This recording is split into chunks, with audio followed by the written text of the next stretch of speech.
Ngayon, titingnan natin kung ilan nga ba yung papasok na income dito sa ating account right now by doing copy and paste and set appointment. Kaya, let's go! Ngayon, makikita natin kung ilan yung balance. No? Meron tayong 28,000 and right now is October 17, 2024, 10:22 AM. So, tingnan natin yan after sa encoding kung ilan yung papasok.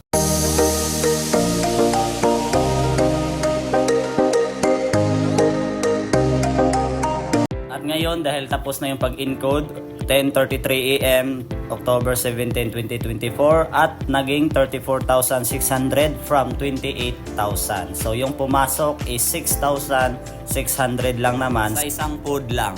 So ganon kaganda dahil nandito tayo sa magandang opportunity.